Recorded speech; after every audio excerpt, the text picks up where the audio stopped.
In a previous video, I looked at the work for the Sonic X-treme prototype. An extremely convoluted fight for what was essentially just a short demo disc. You may recall that the prototype ended up selling for $2,500, which is an insane amount for any game, but actually not that high for a video game prototype, let alone lost media. You see, finding lost media can involve actually purchasing it for some so exorbitantly big, you'll end up wondering if it was even worth it in the first place. But enough with the introduction. Hello and welcome to another episode of What Was, and in this episode we will talk about the most valuable lost media.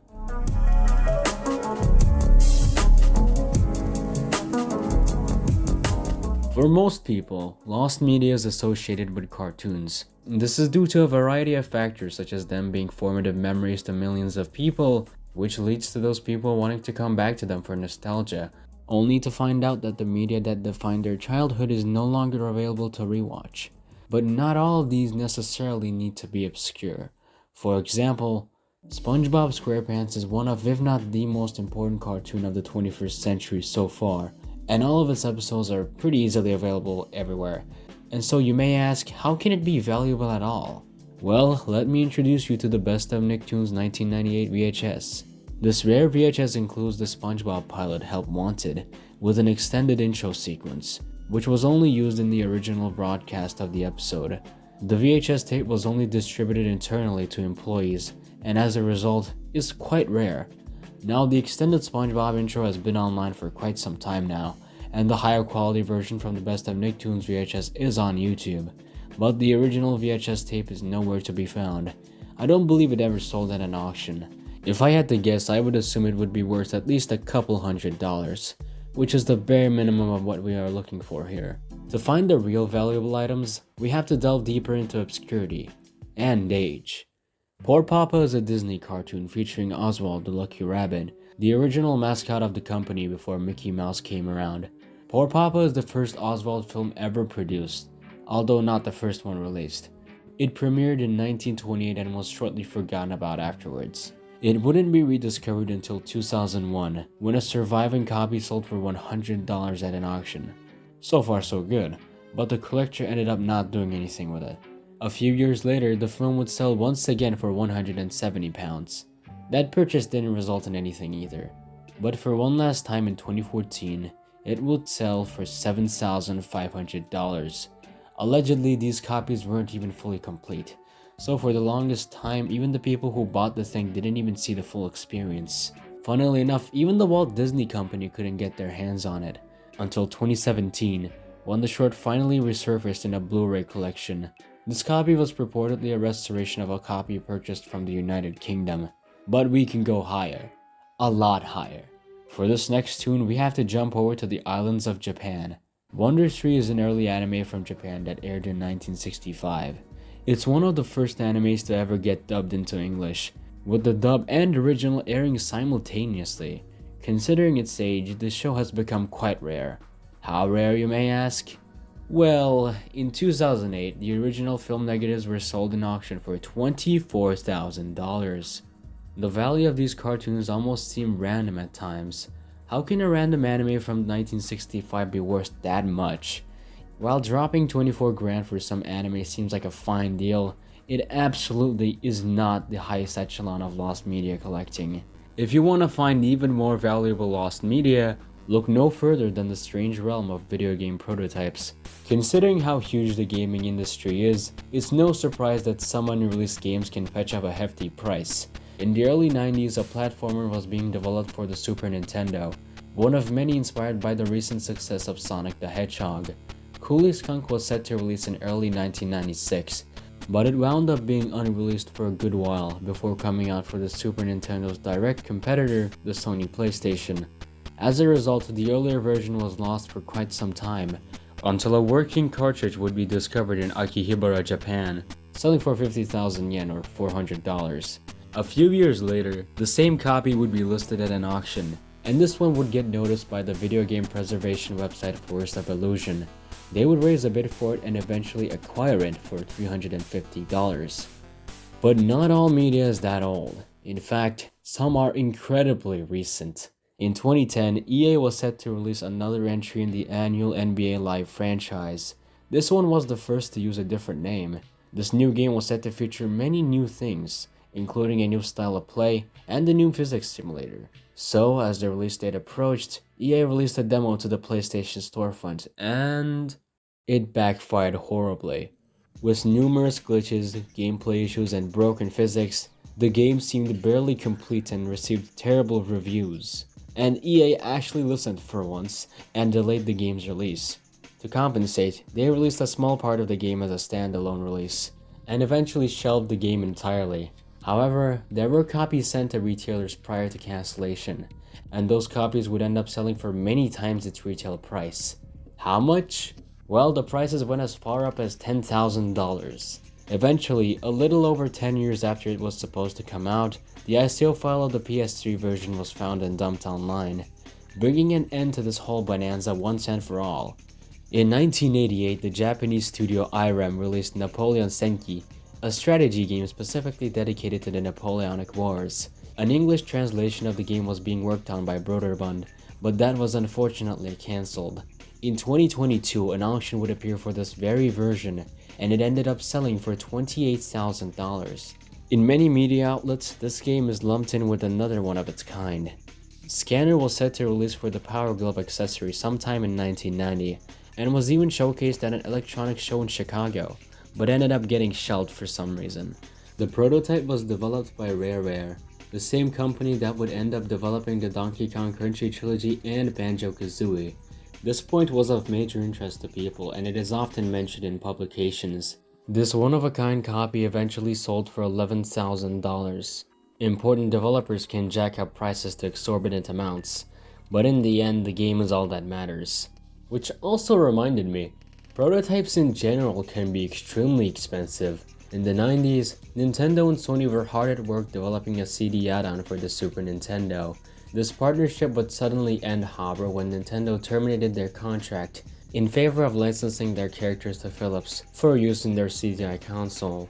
And so, the planned console, posthumously titled the Nintendo PlayStation, would need to wait a few more months before coming out, without the Nintendo branding. In 2015, the original Nintendo PlayStation prototype would resurface, and it would end up selling for around $360,000. Being bought by Pets.com founder Greg McLemore for future use in an exhibition.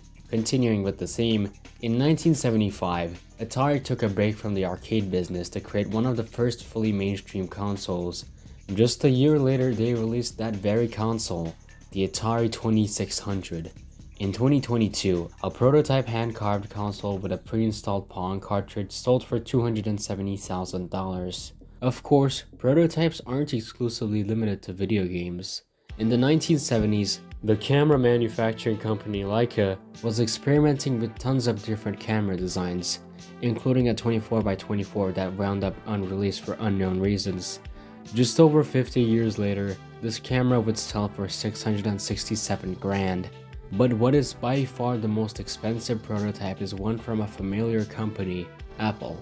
In 1976, Steve Jobs and Steve Wozniak began work on their very own line of home computers. They would finish a prototype that consisted of a circuit board connected to a screen, with Wozniak soldering the circuitry himself. They would bring this device to a friend named Terrell, who suggested they change this do-it-yourself circuit board to a full-blown home computer. This would end up being the Apple I computer, and the prototype would wash away in the sands of time, until in 2012 when pictures of it in use showed up. This would make the public extremely interested in the prototype, but they wouldn't acquire it for sure until 9 years later, when it would sell for $677,000. Speaking of expensive prototypes, let's talk about the initial edit of Wikipedia for a second. In January 15, 2005, Jimmy Wales and Larry Sanger founded the website Wikipedia as a spin-off of a larger website known as Nupedia. For a very long time, people thought the very first edit to Wikipedia was the page UUU, a page containing a list of countries starting with the letter U. However, in 2019, Jimmy Wales confirmed the existence of an earlier edit, an edit that was the common programming text Hello World. 2 years later, this edit, the earliest Wikipedia edit, would sell for $750,000 as an NFT. So that's that. The first edit of Wikipedia was the addition of the text "Hello World," right? Well, now we get into a sort of deep rabbit hole. The earliest mention of this edit was 10 years prior in 2011. In an article, Wales claims that this edit was no longer available on the servers, and that it was wiped clean off. So how did it end up being found in 2021? Early Wikipedia user and a bit of a Wikipedia historian, Joseph Riegel, claimed that the actual first Wikipedia edit was "This is the new Wikipedia" on the front page. Other Wikipedians also disputed the "Hello World" message as being genuine, and for a time it was a huge guess as to what the actual first edit was. So, what about the NFT? Well, the timestamp in it is inaccurate based on what we know about Wikipedia's history. This edit was supposedly made in 7:29 PM, about 2 minutes after the new Wikipedia edit. Seeing this, the timestamp in the NFT would be altered to say 6:29. For now, the "Hello World" message is the earliest documented. If it isn't, well... anyways. Unreleased products from the biggest of companies can end up fetching for hefty prices, but sometimes it gets barely edged out by the motion picture.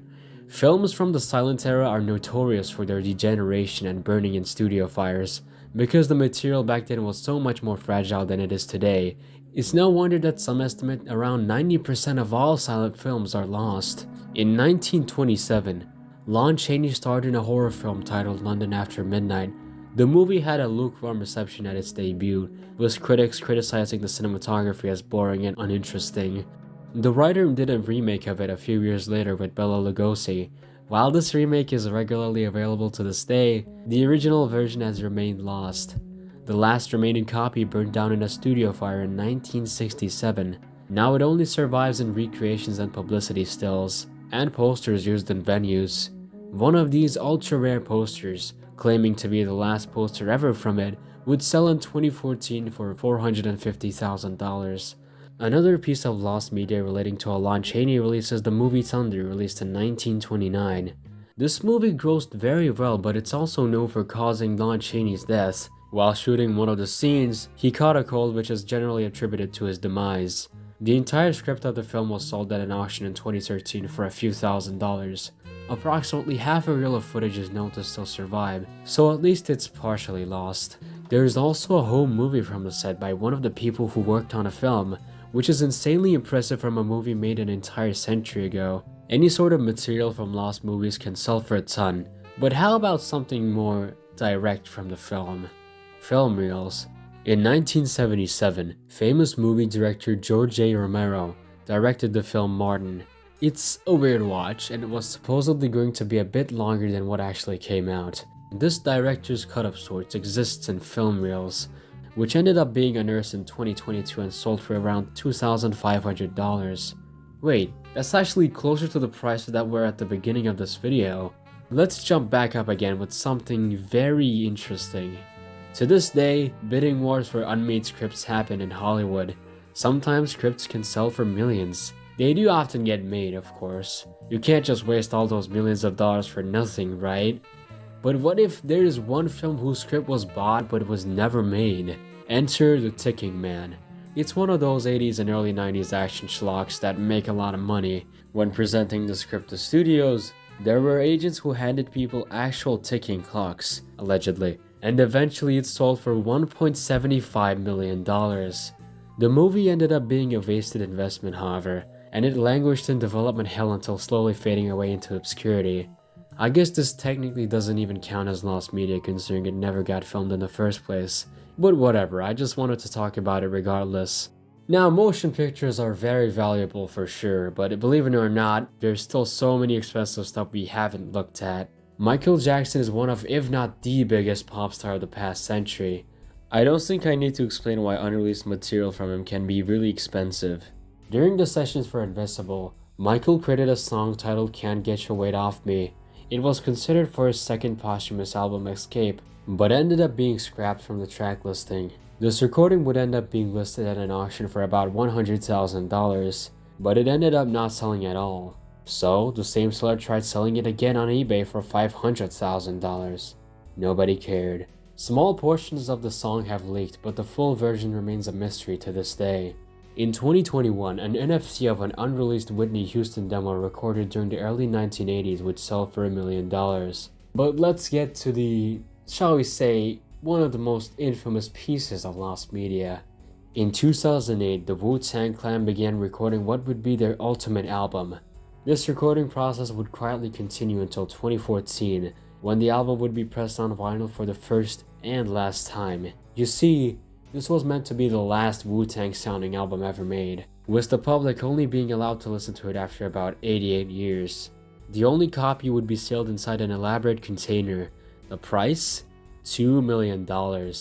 Before that, the album was played only once to a crowd of around 154 people, and a year later, sold to the highest bidder, which would end up being the American hedge fund manager Martin Shkreli. Shkreli would end up being convicted with security fraud a year later, which would put the album's future in jeopardy for a few years, because during Shkreli's arrest, the container was forfeited by the United States Justice Department.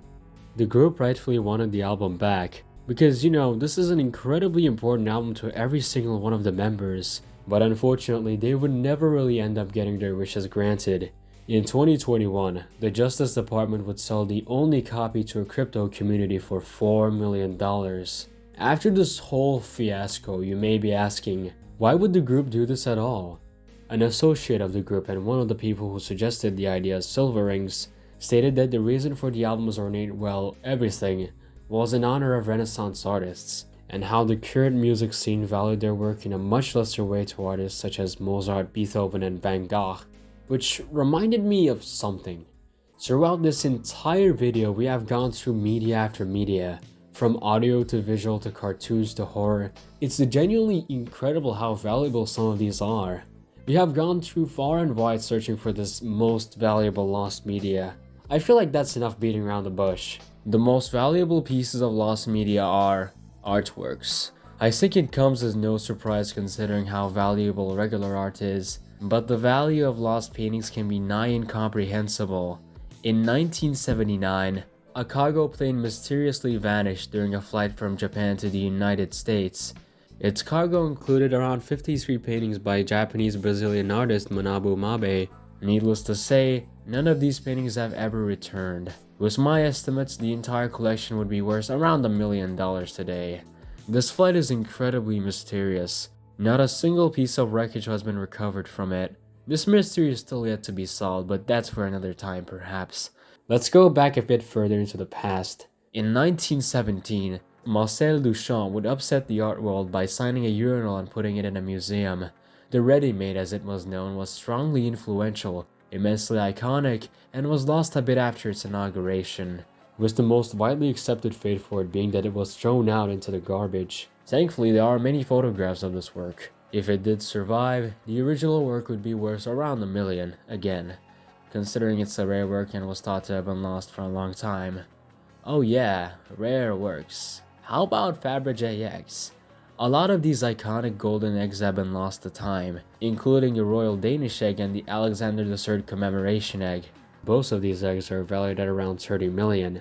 It's unknown what actually happened to these eggs. Some theories suggest they were destroyed during the war because of their connection to royalty, but another theory suggests they were stolen. And speaking of stolen, in March 18, 1990, a Boston art museum would experience the heist of the century, when 13 pieces of art would be stolen from the museum. The heist was quite the extravaganza, with the burglars dressing up as police officers and subduing the guards. In total, the works stolen are valued at $500 million. But oddly, the items were seemingly picked at random, because pieces from Michelangelo, Raphael, and other more prestigious artists were easily available around the museum. And why would they just take some random Dutch paintings and 2 historical artifacts? The frames the paintings once belonged to remain empty to this day, with hopes that one day they will return to their original spots. Throughout the years, many leads have come forward. A letter was sent to the museum in 1994 claiming to be from the thieves, but that was it for 19 years. Until 2013, when the FBI revealed they had finally found the people responsible. That was 10 years ago, and those empty spots still haven't been filled, by the way. $500 million. Jesus Christ, that seems a lot. Surely no one painting can surpass it, right? Enter paintings that are most likely destroyed. In World War II, the Axis were extremely destructive in their past, to say the very least. They set up supposedly degenerate art in museums to be mocked and ridiculed, and ransack those they deemed to be superior to be put in state buildings. The portrait of a young man was one of these paintings, a rare presumed self-portrait by the Renaissance master Raphael. During the Nazi invasion of Poland, the owner of the Czartoryski Museum rescued many paintings before the Germans came, including the famous painting Lady with Ermine. He hid them in his residence, but eventually the Gestapo found out, and forcibly made them part of Hitler's personal collection. A few years later, when the Germans were losing the war, Gestapo commander Hans Frank would quickly get the painting to hide in his castle. When the Allies got close, he fled to Silesia, and the painting was never seen again. The whereabouts of this painting are unknown to this day. Considering the reasons for its vanishing, this painting is frequently valued to be priceless. So that's that. Thank you for watching today's episode of What Was. Just kidding. Well, I have an offer of the most valuable lost media. A painting of Medusa by Leonardo da Vinci. The image on screen isn't actually by Leonardo. It's by Caravaggio. It's a pretty famous painting, but very little people know that it's actually a copy. This painting is so lost, we don't even have a picture of it. It was lost a very long time ago, and we only have descriptions and copies. A long-lost painting by the most famous painter in the world? Well, would you look at that. Something very similar to this happened 6 years ago, when a painting thought to be a copy of a Da Vinci painting turned out to be a Da Vinci painting. And how much did it sell for? Well, just around $450 million. Safe to say, if this painting ever gets recovered, it will be worth around the same as the Raphael piece. Well, that was quite the journey, wasn't it? We started with SpongeBob and ended with Leonardo fucking da Vinci.